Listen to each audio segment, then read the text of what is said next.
What if I told you that the federal government has the ability to block you from accessing your money in the bank? Would that cause you to stress out a little bit? Would this make you want to go and pull your money from the banks? Well, get ready because this is about to happen. Now, I'm going to tell you about that in just a moment.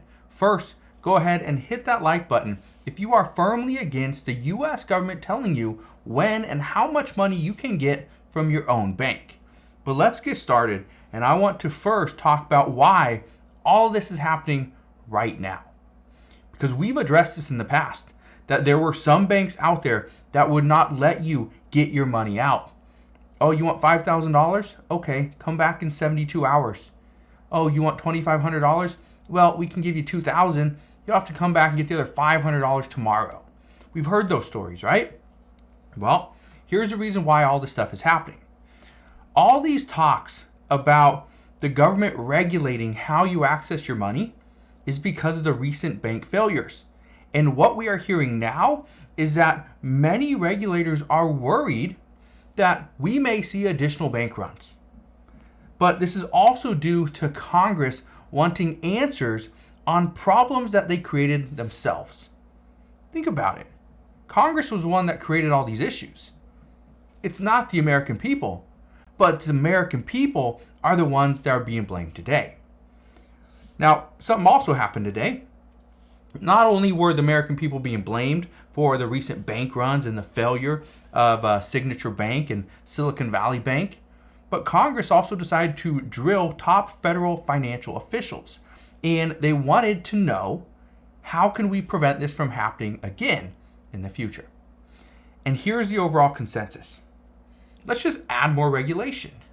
That will fix it. Let's just add more regulation. Let's add more restrictions to the American people and to our depositors so they cannot go and pull their money out. That was the overall consensus. And the reason for all of this is because banks are saying it's because of the depositors.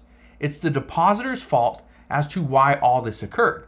And they want limits placed on withdrawals. Not on deposits, on withdrawals. Now here's what this means.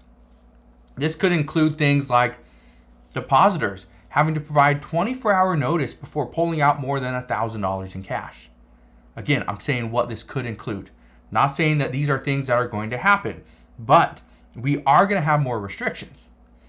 This could also include, and this is one of the ideas, an inability to pull money out, pull more than 25% of your balance out without a 72-hour notice. That's 3 days. Think about it. Okay? There's so many things that could go on here. So many additional restrictions as to how and when we pull our money out and how much money we can pull out. What if you had a great deal on a gold bar and somebody's selling a 10 ounce gold bar for $5,000? You're going to jump on that, right? But you need $5,000. What do? You run to the bank. But the bank says, sorry, you don't got $5,000.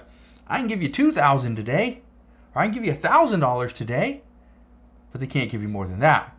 I'm not saying it's going to happen. It'd be an incredible deal. But if we see banks start to restrict how much money we can pull out, what do? Do we keep our money in the bank? Well, here's what we know. All this is because Congress can't figure out why this happened in the first place, and how do we solve this in the future? According to FDIC, they are now on the hook for roughly $23 billion in losses. But you want to know how they're going to recoup that money? How they're going to get all their money back? They're not going to assess additional fees to the smaller banks, the mid-sized banks. No. They're going to start assessing these fees to the larger banks. This includes JP Morgan Chase, Bank of America, even Wells Fargo. Think about this though. Okay. So they're only going to assess additional fees to the large banks. And you're probably thinking, well, I'm good. I'm banking with little town bank over here on First Street, right? Thinking, they're not going to touch me. I'm not going to pay any additional fees. You're wrong. According to reports, what's going to happen if we see FDIC start to assess additional fees to the larger banks will start to implement more fees to their holders as well, their depositors. You know where some of the money goes from these smaller banks? It goes to JP Morgan Chase, it goes to Bank of America, goes to Wells Fargo, goes to the big boys. That's where it goes. So if you think, oh, my fees at the little town bank over here on First Street, they're not going to go up, you're wrong. They will go up. So if we see these additional fees get passed over to the large banks, they'll get pushed off to us as well. Even the White House is backing this. The White House is pushing for additional regulation as well. Now here's something that you will not hear. And this is interesting because this is what many people have been speculating for the past month or so. Treasury Secretary Janet Yellen stated many years ago that it is okay if we had fewer banks because it'd be easier to manage. And she also went on to say that regulating less banks is much easier on the government. It costs less money. So what would you think if Treasury Secretary Janet Yellen said this years ago? What does that make you think now? Well, to me, and it brings up this question, how far will the federal government go to protect banks and our money if we were to see more banks on the brink of a collapse? Honestly, I don't think they go that far. I think as more banks start to get on that ledge and be very close to a collapse, FDIC isn't going to protect everybody. The U.S. government isn't going to step in. All we're going to see is more banks collapse. They're going to be probably smaller banks. We're not going to see the big boys collapse. At least I hope not. But that brings up the question, what do you do? Where do you put your money? Is it safe? Here's what I can tell you. The U.S. government is going to try to do what they can to limit bank runs. The reason why they have to limit bank runs, it's not something of, might they do this? I don't know. Could we do this? Yeah, maybe. It's a matter of when they do it and how far do they go.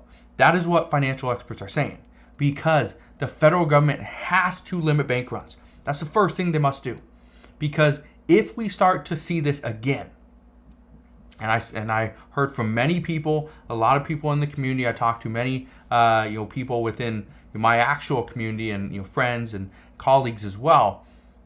A lot of them were extremely worried and started to pull money from the banks, not just the small banks, from the big boys as well.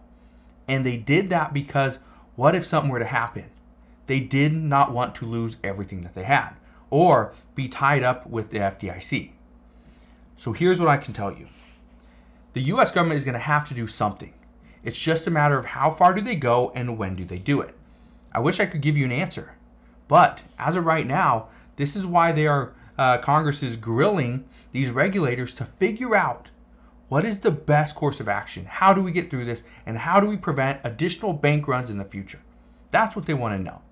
So as soon as we get more information on that, I promise I will bring you all the latest news and updates. As for right now, just understand the U.S. government has the ability to block you from accessing your money if they really want to. And if your money's in the bank, they have the ability to say, sorry, you can't get all of it just yet.